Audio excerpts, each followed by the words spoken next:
namni beeksisuudhaaf. Mattaawqaan lekkii isaan qabu namni waan tokko paaspoortii hin qabu akka kanatti dhufee jechuudha gatamee jira uummanni keenya Itoophiyaa. Oromoo ta'e Amaara ta'e adda baafachuu hin dandeenye nu amma uummata ta'e hospitaala keessa ciisu. Kun immoo kontiraatar fuulsii bareeda ta'e paaspoortii si argachuu wanti nu fayyadee wanti nu gargaare intala boojaa kana paaspoortii si argamuudha guyyaa gaafa Itoophiyaa jiru paaspoortii ati natti ergite sanatti intala kana arguu danda'e malee silaa ciraa dhumte si'uu hin argamu tu paaspoortiin si hin jiraanne jechuudha. Amma immoo gara biroo gargaare bakki isin itti duute asirraa kiiloomeetirii 200 wayii egaa arra galgala kana hin bararti daa'iraan naas hin bararti ganama fajirii Addis Ababaa jirti jechuudha amma riippoortii jirti jechuudha mataara malikaanii tatta'ulii jirti jechuudha masaatii kana seentuutti mataara. Okay, airportii Riyaad seentee jirtu. Footoo ishee akkuma sitti erge sanatti waan ta'e itti goonee qoricha sa'aatii 72 akka hin tireessinee fi qoricha sana goonee fi guyyaa addaa jechuudha. Biifoolee galchaa. Kana booddee gara sana geggeessineerra jechuudha. Amma wanti nurraa eegamu dhumeera jechuudha. Amma gara keenyaan dhumeera. Aeropilaanii Suudiitii kan fuudhee deemu ishii daayirektii. Karaa imaaraatii naannaa amma daayirektii asumaan galtii rabbina gargaaree naannoo egaa guyyaa arma yartuutti dhume dubbichi bareedduudha. Fuudhee uummata keenyaan wanti nu dhaamuu qabnu namni keenya karaa lafaatiin sirbu karaa irraatiin sirbu maalumaata isaa Itoophiyummaa isaa ofitti hidhatee deemuu qaba bara. Matta warri karaa lafaatiin dhufanis yoo paaspoortiin qabaanne illee mattaawqaa ta'u waraqaa dhalootaa ta'u ofiisaa qabaachuu qaba. Bilbila biyya ofii bilbila isaatiin bilbila ofii qabatee karaa deemuu qaba akka hin rakkanne akka hin banne namkun hin badaa jira du'ee nama hedduu tan malaa jawwaala koo keessa du'uu argite wallahi waan ajaa'ibaati wallahi waan achi keessa abbaa dhabee rakkatee ta'a jechuudha. Namni qadaadhaan du'aa dhukkubfatee du'aa waan hin taane waadanuudhaan du'a beektaa. Kanaafuu namni aqalshee bilbila qabaachuu qabaa. Mattaawqaa keessatti baadhachuu qabaa yookaan katabee kiisa kaa'atee kiisa isaa keessatti baadhatee deemuu qaba jechuudha namni waan ta'e. Bilbila jechuudha bilbila borsaa keessatti barreeffatee qabatee deemuu qaba jechuudha. Qabatee deemuu qaba malee namni rakkoo guddaatu jira bara uummata keenya keessa bara. Namni hin duusee aban. Nam du'aa namni quba qabu hin jiru bara. Amma mucaan kun maan nan du'a jettee dhufte of jijjiira waan argattee dhufte mani kaan amma duute kun. Galatooma Abu Daawud. Namni lamman sun amma wanaatti tarii gootaa jedhee nama bilbila malee namni amma wanaatti nuttas bahee kooti jedhee nuun hin jiru jechuudha. Kanaafuu dhaamsan qabu namni paaspoortii qabu warri biyya kanatti kontiraata ergatu paaspoortii ijoollee ofii obboleessa ta'e obboleessa biratti qabachuu qaba. Yoo siin badde paaspoortii sana nutti ergitanii barbaaduu fi dandeenyaa jechuudha. Wani karaa baaraatiin dhufu aqalshee ofitti hidhatee deemuu qaba lakkoofsa biyyaa lakkoofsa itti nama itti dhiyaatu lakkoofsa 3-4 gorsaa ofitti hidhatee deemuu qaba mattaawqaa isaa wajjin jechuudha galatooma. Ulfaadhaa galatooma abbaa keenya kabajamaa keenya Abu Daawud reeffa ijoollee hedduu namoota rakkatan hedduutiif nama furmaata gochuun beekamu warri Riyaad isinii aaraa miti. Abu Daawudiin bakka argitanitti nu galateeffadhaa maatiin illee galateeffataa jiru amma reeffa gara eerpoortii Riyaad galchanii jiru. Xiyyaarrannaas kan Saa'udiitiin gara biyyaatti reeffii ganama sa'aatii 12tti Finfinnee gaa ulfaadhaa galatooma Abu Daawud. Dhaamsa isaan dhaaman keessaa tokko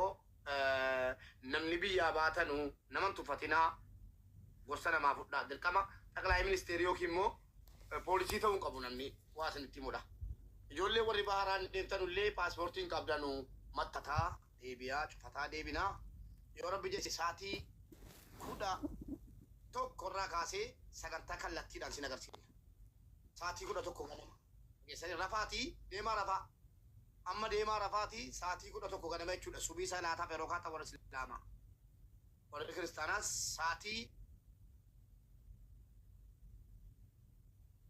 11 akka Itoophiyaa jechuudha. Ganama subii sa'aatii 11 jechuudha. Yeroo madaamiin isin gaaftu sana jechuudha. Kottaa as jala amma fooloo godhadhaa deemaa akkaawuntii kana sa'aatii 11tti kottaa kallattiidhaan laayivii isinii dabarsina jechuudha. Maaliif namni waan ifaa jee arguu qabaadhaafi rafiitii dhabaarraadhas isinii galee ta'an bulaadha. Ganama sa'aatii 11tti sagantaa qabna ture sagantaa harmee keenya tokko ilmoon jala gubatee qabna ture garuu walirra bu'ee jennaan sagantaa san hambifnee reenfa obboleettii keenya gaggeessaa jira sagantaa san namatti illee himnee bolettan jijjiiree ofumaa kooti. Video hojjetame haqne jechuudha maaliif har'an seenanii kacarraa walirra bu'ee jennaan afee hadha sagantaa obboleettii keenya gaggeessaati. Har'a galgala laayiviidhaan sinii dabarsinaa borummoo yeroo siin achi geesse gara naannootti galtu viidiyoo isinii maxxansinaa yeroo isin qabbaramtu viidiyoo isinii maxxansinaa sana booda akkuma waadaa walii gallee hundi kee kaayyoo artistuma waan jajjabaa dubbate kee yoo isiniin galle malee namni tokko ni kufa dhugaa isinitti himu namni tokko Mubaaraki kaayyoo qaba kaayyoo jiraataa jiruuf ilmi namaa kaayyoo malee jiraachuu hin jiru hin ta'u Master Sharafuddin kaayyoo jiraataa jiruuf qaba nagee artist namni hunduu kaayyoo jiraataa jiruuf qaba kaayyoo jiraataa jiru kana irratti yeroo kumne Oromoon kaleessas yeroo goototni kaleessaa kufanu Oromoon goota hin dhabne gootni wala caalu malee warri kaleessaa kufanii akka hafaniin utuu achitti hafanii utuu namni bakka kaayyoo jaraa bakka hanga hin jirre silaa maqaan Oromoo jedhamu lafarra hin jiraatu akka sanaa jechuudha kaayyoo jechuudha. Yeroo namni tokko gooni tokko namarraa kufee kabiraatu ta'ee itti fufsiisa. Kanaaf waan nu eegalle waan obboleettiin keenya eegalte kana eenyu bakka hangaa nuyi jechuudha. Waalaikum salaam wa rahmatullahi wa barakatuh. Yeroo namni dubbatu dhiifamaa wajjin nama jalan dubbatinaa mana kanatti. Dhageessanii kanaaf kaayyoo namni tokko eegale nama tokko Master Sharafuddin borkufuu danda'a akkatti du'uun beekamu bakka itti du'uun beekamu umurii isaa dheeratu. Waan inni eegalee viidiyoon inni maxxansaa jiru argaa jirtu eenyu bakka hangaa warra jirutu bakka hangaa Mubaarak kufuu danda'a eenyu bakka hangaa isintu bakka hangaa jechuudha. Kaleessa Mubaaraki reef akkasitti galchiisaa ture kaleessa Mubaarak nama dhukkufate akkasitti riba dhabaa ture anis akka sanan taa'ettee dabarsuu qabda jechuudha. Hin darbas immoo I am sure hin darba walirraa dhaaluu qabna arraba walirraa dhaaluu fammasudha jennee reenfa namaa olii gadi geggeessuu fammasuu jennee reenfi namaa galuun qabu akkasii akkana jettee walirratti ololuutu hin taane waan gaarii hojjennu irratti walirraa dhaallee kaayyoo abaluun bakka hangaa jennee kanaaf kaayyoo obboleettiin keenya biyyaa baatee kufteef nus bakkaan ni geenya waadaadha hangara kootiin waadaadha mana nan bana viidiyoo nan hojjedha artistufaallee kan viidiyoo hojjetu dhibbaan dibbatta namana sagantaa tokko nan qabaa fi ni dhufuu gadda keessaa baan waa torbee tokko torbee lamachi bunne yeroo jedhe gadda keessaa baan maatii guutuu waamne Finfinneetti jechuudha. Sagalee taanee fi viidiyoo bareedaa hojjenne obbolaa keenya warra dhukkufatanii mana keessa jiran obboleettii keenya jara gargaaruuf jara yaachisuuf biyyaa baatee utuu hin ta'iniif karaa tafte bakkaan ni geenya jechuun kanumaa jechuudha. Galatoomaa ulfaadhaa sa'aatii 11 irratti hundi keessan iyyuu kottaa akkaawuntiin kun immoo haaraadha. Piroofaayiliin kiyya sol fakkaataadha amma namni hirkaa badeera. Ijoollee nama waatsaappiidhaan dhuftee Mubarak akkaawuntiin kun keeti Mubarak akkaawuntiin kun keeti akkaawuntiin koo kanan laayivii ittiin galu qofa yeruma laayivii irratti na argitan akkana fooloo godhadha kanaan achi fooloon godhina viidiyoo na jalaa fuudhanii akkaawuntiin kun kan kooti fooloo naa godhaa Oromoo jedhanii maxxansu sagalee kooti viidiyoon kooti namni shakku akkaawuntii yoo bucate Mubarak Musammaa yoo jettan 50 ol 49 ija kootiin arga Mubarak Musammaa idhaa sarchi godhaa komiti sunutti an akkaawuntii sadiin qaba tokko kunooti tokko kan kuma digdamaa wayii jira tokko kan 1700 tokko immoo kan Mubaarak Turkii jedhu yaadannoo turkiitti bane sana akkaawuntii 4 qofan qaba akkaawuntii 4 kanaan kooppii suuraan illee viidiyoo jala jirullee kan kooti jechuudha geessanitti maxxanfatan yoo bor isin arrabsan yoo keessaan dhufanii gargaarsa abaluu akkaawuntiin dogoggoraan sitti ergee akkaawuntii kanatti hin beekuwan silumaan akkaawuntii namatti hin kennuwan keessaan akkaawuntii kennuu hin beekuwan irra keessatti malee maqaana nyaatti gadheen nama intala walloo tokko Saawud Arabiyaa keessaa masriin si fida jedhee maallaqa nyaate jira wallaahi birrii 100 birrii qallaaliin seenaa masriin si fida jedhe namni akkaawuntii keessaa sinitti ergu yoo lakkoofsa waatsaappii ariko wannan lakkoofsa waatsaappii gootii fudhaa waatsaappii naanaasaa jedhuu fi sagalee koo akkasiin dhageessan barbaadeetani namoota maqaa Mubaarakiin akkaawuntii banatanii keessaan deemanii gargaarsa akkasiitu jira jedhanii viidiyoo sheersiitti godhan akkas intalli tokko ammoo ijoollee wallooti ana Mubaarakii jedheetti naase si barbaadaan ture jetteeni barreeffamicha guutuun qaba si barbaadaan ture mubeekoo maaloo koo jetteen wayyee jedhe masrii dhufuun barbaadennaan waa tokko rakkoo qabu birrii 100 nuftaa jedheen akkaawuntii qabamee jira jechuudha akkaawunticha qabadheen jira akkaawuntii sanaan deemaadha jechuudha maaliif maqaa koo qulqulleeffachuudha abbaan barbaade yoo mubaarak musammaa keessaan dhufee siinaa se'e waatsaappii naanaa se'e jedhi lakkoofsa waatsaappii keetii naa ergiiti sagalee keetii nan siinaa sa'aa jedhi andawwaluus rakkinan qaban ijoolleetu kaardii naa guuta waan ta'eef ijoollee Ameerikaa Awustiraaliyaa jarakka Abdiisaa Aagaa jarakka Beekaa jarakka ramadan naa guuta waan ta'eef kaardii nu dawwali jedhaani yoo ana ta'e nu dawwala maqaalitti maal gootin tal birrii ergii jedheni birrii meeqa na birrii 100 hay doolaara 1,500 jedhani jarri abaluu jette loos nyaachuu fi hattoota jedhee maqaa namaa kaasee arrabsaa birrii 100 ittiin si fida jedheen akkaawuntiitti ergate akkaawuntii sana irratti birrii 100 galchiteefi rahmateen koo birrii 100 ergite gaafa bilookii godhe ofirraa ari'u dhufte ka waatsaappii koo barbaadette maali birrii koo naa deebiftu moo naan deebiftu birrii maali masriin si keessa naan jette miidiyaa ramba adara amma kottu nyee mana koo si bana amma kottu akkaawuntii irra galchite qabdaa garuu moo kijiban jirin akkaawuntii kanetti kalas akkaawuntii qabadhu kottu akkaawuntii irra galchite waraqata kee qabadhu kottu oromoon siifis sagalee haa ta'u wanaafis sagalee haa ta'u akkaawunticha barbaadamu ijoollee oromootu nigdi baankii keessa guutee jira kokkee qabanii akkaawunticha birrii 100 meeqa qaba of keessaa kap godhanii qabanu sana booda awwaarra damu laallaan jedhin amma gadi baasurree keessaan dubbannee jennee ijoollee dabalannee ijoollee moollo keessaan dubbannee akkaawunticha qabsiifnee maal jedhamnanii keessaan irratti hojjetaa jirre aan akkaawuntiin koo yoo akkasitti laayivii irratti nan ergin amma gaafa laayivii irraa waraabanii laayivii dabarsuu eegalanutti sharrii kanaa baratanutti ammaaf kunoo an mubaarakiin an jira lubbuudhaan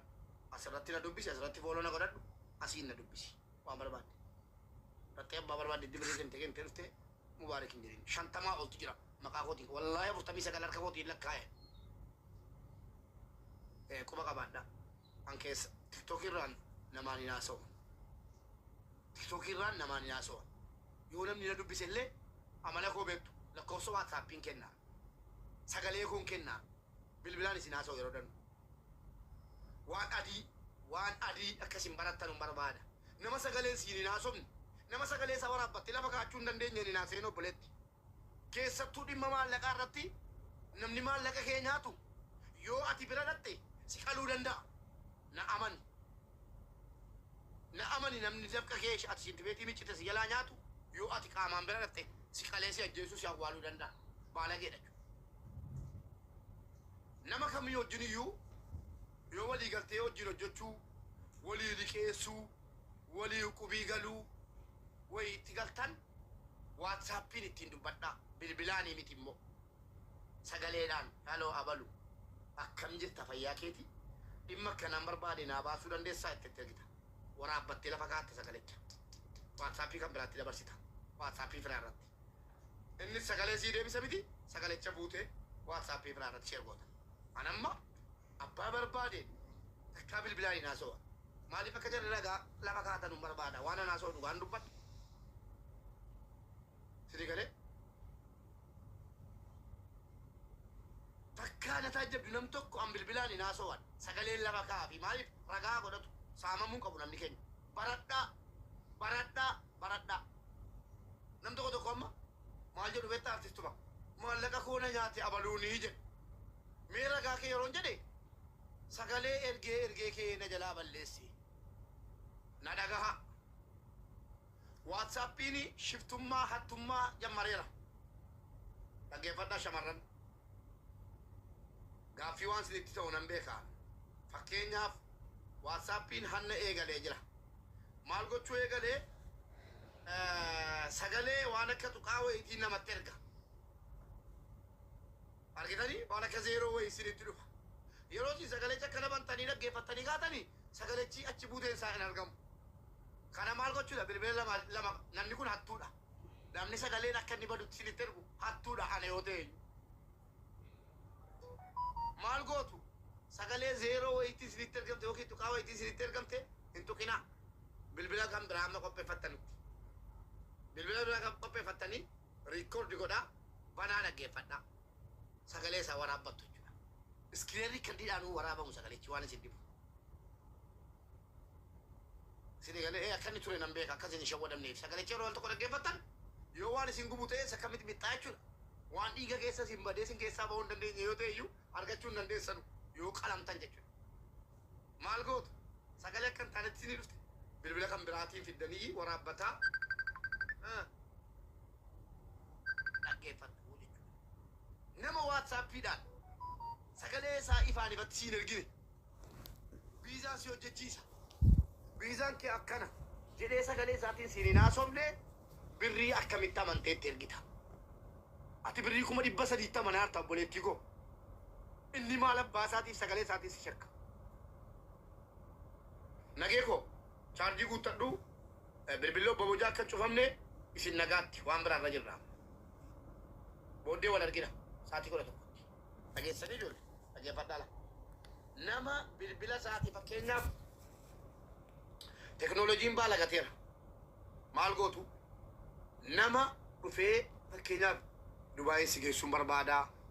ukkubii si wajjin seenuun barbaadaa waan barbaade dhimma maallaqaa irratti dhimma hojii irratti obboleessa kee namani obboleessi nama namu saatii kana obboleettii koo dhaggeeffisa keessattuu shamarran biyya arabaa bareechaa na caqasaa nama 380 keessaa namni 2 yoo naa fudhate anaaf waan guddaadha dhiiras taatu dubartii yoo messengeraan itti naasofte yookiin waatsaappiidhaan itti naasofte sagalee isaa ol qabiitii bilbila kan biraa irratti waraabbataa itti naase dhimma maallaqaa qabaannaa wantichi waan hunda wal waraabisiin hin jenne immoo waan hunda qebexxaree dinni keessa wal waraabdanii immoo fidanii nun saphisinaa tiktookii irratti dhimma maallaqaa yoo qabaate dhimma maallaqaa tuqannaan wantichi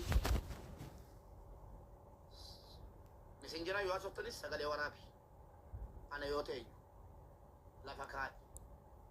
gaafan gaaf tokko sirkaan fuune maallaqa siin jedhe sagalechatti manta namichi kaanaadaa jiru maallaqa godhee beektaa dhaggeeffadhu kun sagalecha laali sin barsiisa gosa cimaan sinii kenna dhaggeeffadha waraabaa waliin gaa amma ani akka telegiraamiin sharriin beekuwan akka telegiraamiini sagalee namaa sagalee waliin haasofte ati qofti gara keetii kan saas kan keessa akka balleessuu dandeessu hin beekuwan gaafa na mormuudhaa ka'u namichi mul'uus godheedhuma malaaxaa kana natti fide kun lafa diluu